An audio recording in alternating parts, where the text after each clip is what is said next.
Hey, what's going on, guys? My name is Alan, and today here on Amazon I'm going to be reviewing the new Focusrite Scarlett 4i4 third generation audio interface. So I actually got this for Christmas, and right now it is January 30th of 2020 that I'm filming this. So I've been using this pretty much nonstop for about a month. I feel like I can give a pretty thorough review about it, and of course you can use this audio interface for a lot of different things.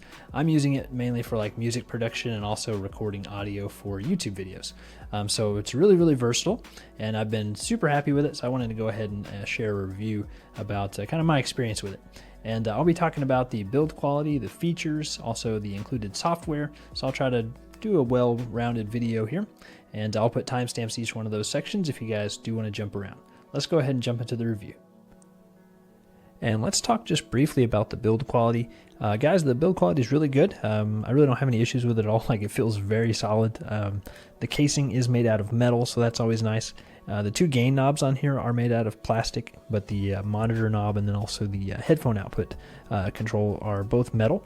And then on the bottom of the audio interface, we have these little rubber feet on here that keep it from sliding around very much, so that's really cool.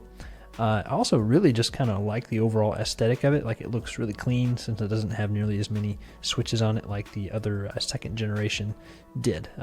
Here's what the Scarlett 2i2 used to look like, had all these switches on it, and it was a really good audio interface, but this one I do like a little bit better. Alright, that's it for the build quality. And let's talk about the features of the 4i4. So it really has a bunch of them. On the front here we have two XLR and 1/4 inch combo jacks, so that just means you can plug either a microphone or an instrument cable into these, and you don't have to switch between the two, so the interface is automatically going to recognize what's plugged into it. Then here we have two gain knobs, one for channel 1, one for channel 2, and the interface does have 56 decibels of gain, so that's a little bit more than the previous generation, and it actually has enough gain to push the Shure SM7B to a reasonable level. I still think with the cloud lifter you'll end up getting a little bit better results, but it does work. I've been using the Shure SM7B without a cloud lifter through this entire video, so it gives you an idea of what it sounds like. Then also the pad and air settings on here, we'll talk about those a little bit more during the software section of the video. And then we also have 48 volt phantom power. And then down here we have a MIDI light that's going to turn on anytime MIDI signal is being received. And then of course here we have the monitor level control, so you can turn that up or down, and then your headphone level control. Then on the back we have the security slot, so if you are using this in like a public place or something, like say you're purchasing it for like a school lab or something, you might want that just to keep it from getting stolen. Then you have USB Type-C, and then that's going to plug into USB Type-A that would plug into your computer. And then we have the MIDI in and out. And then we also have 4 line outputs on the back, so you could plug in more monitors if you want. And then we also have 2 more line inputs on the back, so you could plug in like a synth or basically any type of line level source. Alright, that's it for the features. So the 4i4 comes with new software called Focusrite Control. You'll notice there are hardly any switches on the audio interface itself, so pretty much everything is done through software. So we're just going to really briefly go over this. And we have here just line and instrument, so if you have a microphone plugged in, then the line's going to light up. If you plug in an instrument with a 1/4 inch cable, the instrument's going to light up.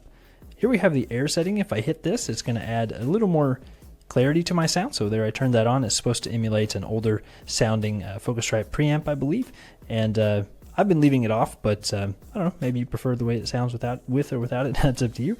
Then we have pad. This lowers our input by 10 decibels. So if, say, you're recording something really loud, you could hit this, and it's going to really cut the volume way down. So I don't know, maybe you need that if you're recording like bagpipes or really loud drums or something. If you need it, it's cool that it's there. Then briefly to talk about the output settings. Here we can control the level that's going to our monitors. Here we can control the level that is going to our headphones, and also outputs 3 and 4. And here we have a loopback function. I've been hearing some other people talk about this. This isn't really something that I've been using yet, but say you had a podcast and you want to be able to like have phone calls come into your podcast and that audio go into your DAW, you can use that there. So that's really cool. And then over here, of course, we can control the levels just on our physical inputs on the front, 1 and 2. And then here we can control the level of our DAW playback, so our software. Alright, real quick, just to talk about the included software that you get with this. You do get Ableton Live Lite, you get Pro Tools First, and you get free 3-month Splice sound subscription with new Splice accounts, Focusrite Red 2 and 3 plugin suite. You get a choice of 1 of 4 XLN audio addictive keys, virtual instruments, Softube time and tone bundle, and also access to Focusrite plugin collective. That is it for the software. And we're going to go ahead and do some sound tests, and I'm going to let you guys hear an instrumental track that I created. And I got inspiration for this track from a Paul Davids YouTube video called Turn Those Same Old Chords into Something Beautiful. And Paul Davids has a really cool guitar channel, so if you're a guitarist always looking for inspiration and motivation, I highly recommend you check out his channel. So that was what inspired me to make this track. And everything that I recorded was using the Scarlett 4i4 audio interface, and then I also used Pro Tools First, which is one of the free softwares that you get included. So everything was recorded using that, and keep in mind I'm not an audio engineer or a professional music producer or anything like that.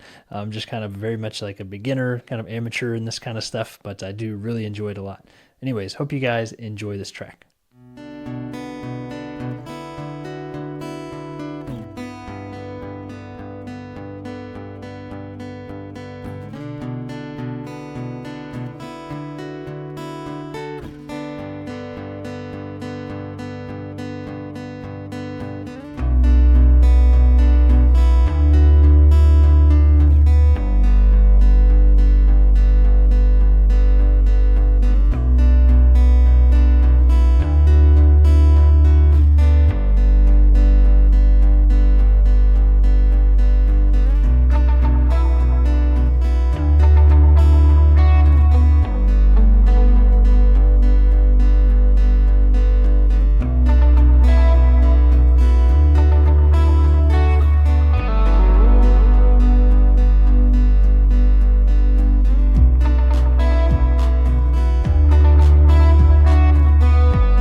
Well, thank you guys so much for listening to that track. Hopefully that just gives you like a rough idea of what you can do with this thing, and that really just barely even scratches the surface. That was me just kind of playing around with this thing for about an hour. So really the limit on what you can do with this is just going to be your creativity, so you can do a lot with it. I can highly recommend it. I've been using this a lot for YouTube videos, and of course also just kind of recording music for fun, like I said at the beginning of the video. And I do think for the price it is really packed with features, and I can easily recommend it to you guys. This is the best generation of the Scarlett interface so far, so definitely check it out if you're interested. Thanks for watching. I'll see you guys in the next one.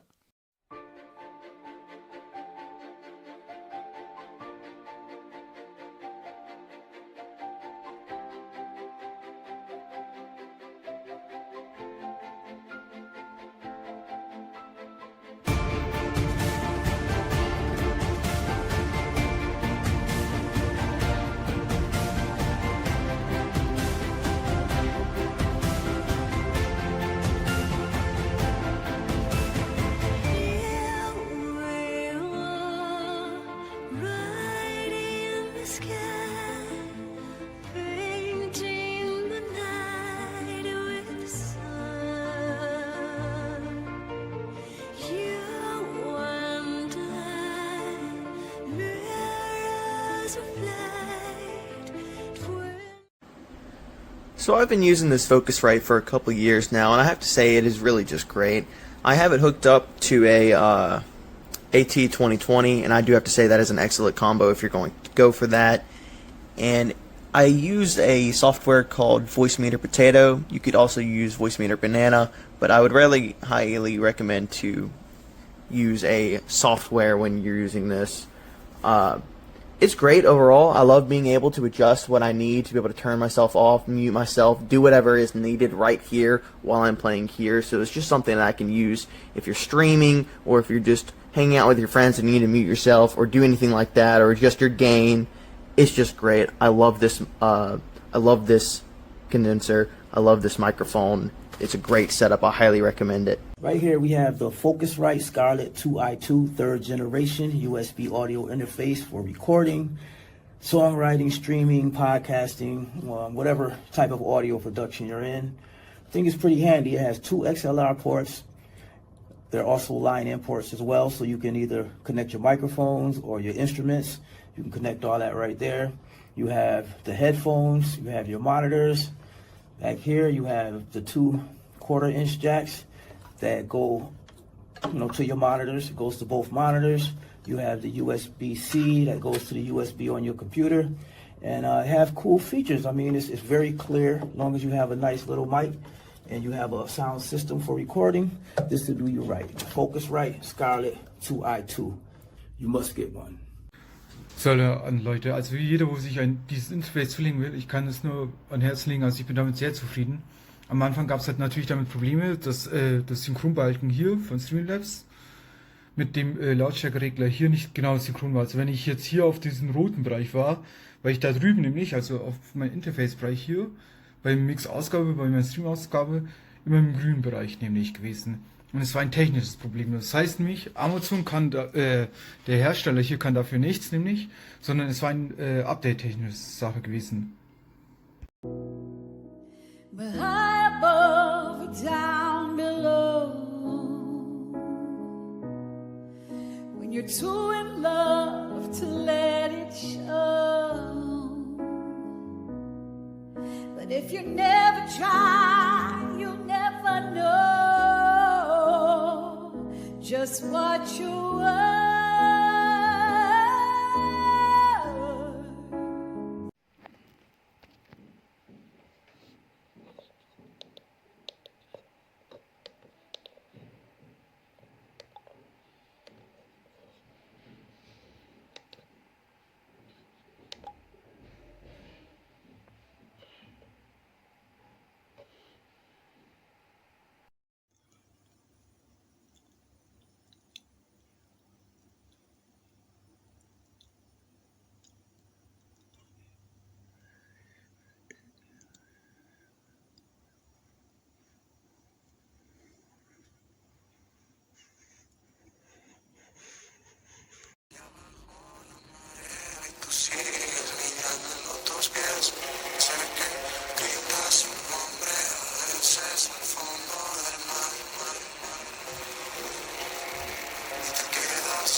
Testing, testing.